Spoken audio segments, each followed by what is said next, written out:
everyone. This is Outnumbered. I'm Kaylee McEnany here with my co-host Harris Faulkner and Emily Campagno. Also joining us, Fox weather anchor and meteorologist Amy Freeze and the host of Making Money on Fox Business, Charles Payne. Well, we begin with the tragic shooting of Ralph Yarl, the black teen who went to the wrong house in Kansas City last week to pick up his brothers. Police say all he did was knock on a door and he was shot twice, once in the head, by the 84-year-old homeowner. The family's attorneys say he is now out of the hospital and his prognosis is good, although he faces a long road to recovery.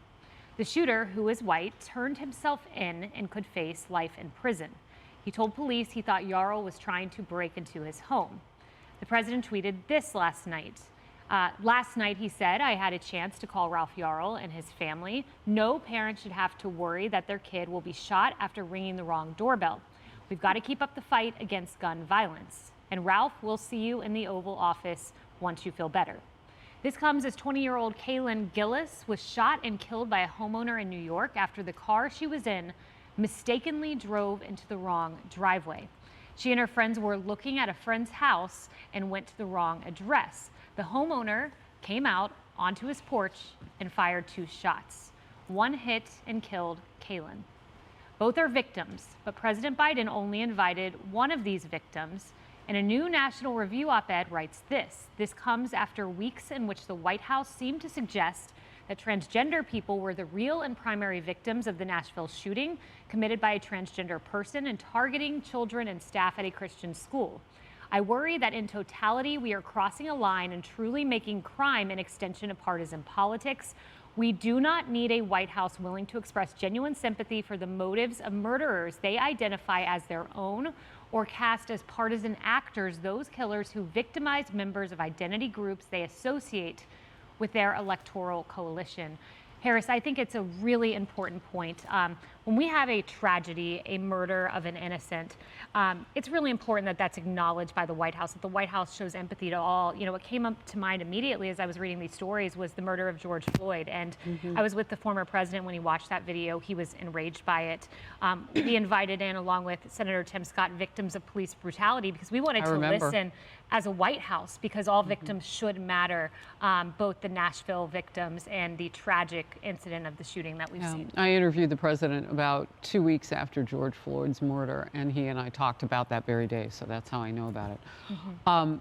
You know, if the president of the United States and Joe Biden insist in injecting himself, like with the Kyle Rittenhouse situation and calling him a white supremacist, I believe, at the time, like almost contemporaneous to the trial, then I say haul him into court and depot him. Let's get a deposition. Is he a crime fighter? Does he know facts in these cases? Because if you and I were caught publicly talking about things, which is why when we report on things we say we don't want to pontificate on these cases. Emily, you know what I'm talking about. We don't want to speculate. We'll state the facts. We may interview people who are close subjects and stakeholders and can say their feelings, but we don't want to get drawn into that case. Drag him into that case, because apparently he knows some things about victims, meaning which ones are closer to God and deserve more love than other ones. Oh, please do fill us in, Mr. President. I'm curious to know how you know that, what else you know about these cases. And in terms of who we're losing, does he not have a heart for black-on-black crime? Oh my gosh, Chicago is on fire right now. Seriously, a former first black president of the United States hometown. And Biden was VP for that president. Doesn't he have a heart for that? Is he calling those parents on a regular basis and inviting them to the White House? I could go on. It's only an hour show, and we have lovely guests. It's a great point. Charles, to that point, you know, Kaylin Gillis, a tragic victim as well here. You know, we asked our brain room to see if the White House had said anything about that, and they said we're seeing no indication that the president, Karine Jean-Pierre, or anyone else associated with the White House has commented publicly. Yeah. You know, unfortunately, with the Biden White House, more than any White House I've seen, public relations comes before, first and foremost. Really, nothing else matters, to be quite frank with you. And I'm personally sick of it. I mean, I'm sick of black people, particularly black children, being used as props. In this case, this kid's going to be used as a prop against so-called gun violence, which, by the way, is the worst saying out there. It's worse than jumbo shrimp. Right? You're talking about oxymoronic. Guns can't shoot themselves. There's no such thing. There's no such thing as gun violence. It is people violence. And we really need to find out what compels people, particularly to deliberately plan out and go and shoot other people. To Harris's point, it's amazing to me that black people who are killed by black people had zero value to Democrats. Zero. They matter this much politically. Zero. And they have zero value to you. And if thousands of those bodies pile up, you'll look at one over here. Particularly if this person was shot by a white person. There's your chance to pounce, to stoke racial animosity, to push a separate agenda. You never talk about how to help everyone, how to solve. I never heard of any solutions. Gun violence? Take away the guns. What's behind the violence part of it? How do you resolve that? This administration does not care about it. They want to stoke.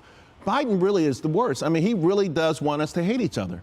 And every single chance he gets to stoke that animosity, he goes for it. That's such an important point. You know, I thought this National Review op-ed was so strong, Emily, by Michael Brendan Dougherty.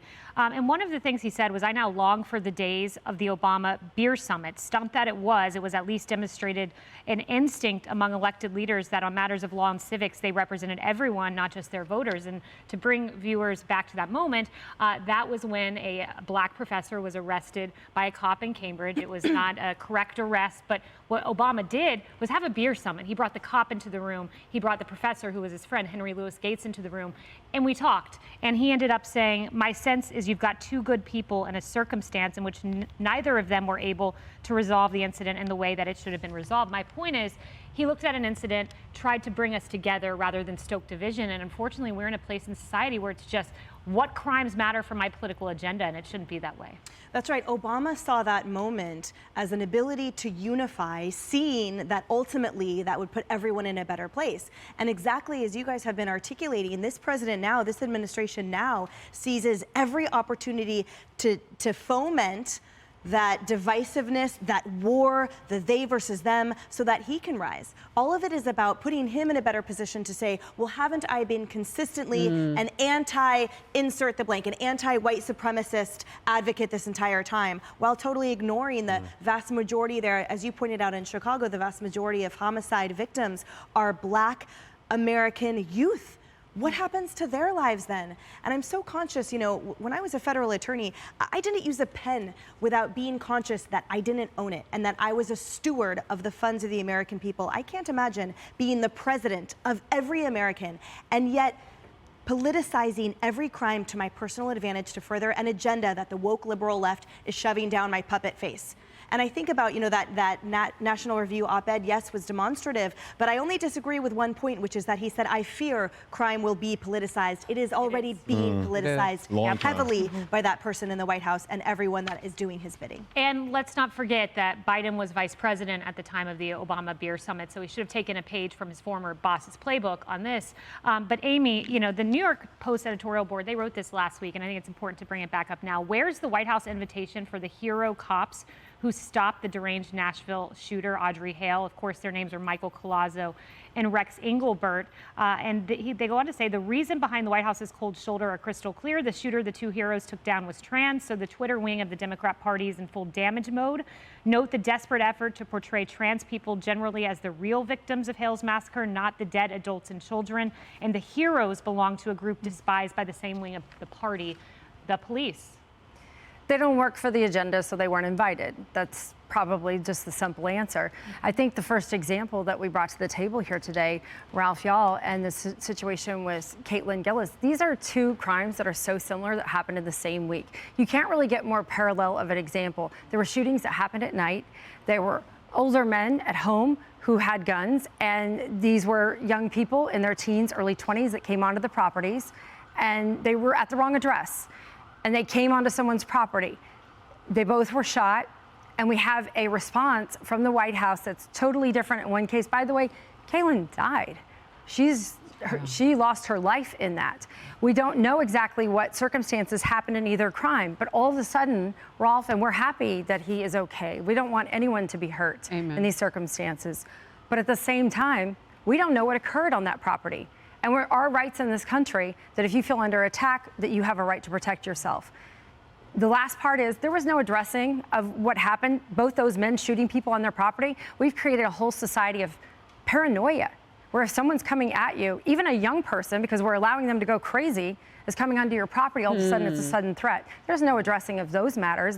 There's no talking to the public that that's happening. Instead, it is how can we use this person in a crime for our I want to agenda. see the president's agenda today. Is he planning to call the family of that young deceased woman? I hope so. Me too. Our thoughts and prayers are with Kaylin Gillis, and then we wish Ralph Yarl a swift recovery. Hey everyone, I'm Emily Campagno. Catch me and my co-hosts Harris Faulkner and Kaylee McEnany on Outnumbered every weekday at 12 p.m. Eastern, or set your DVR. Also, don't forget to subscribe to the Fox News YouTube page for daily highlights.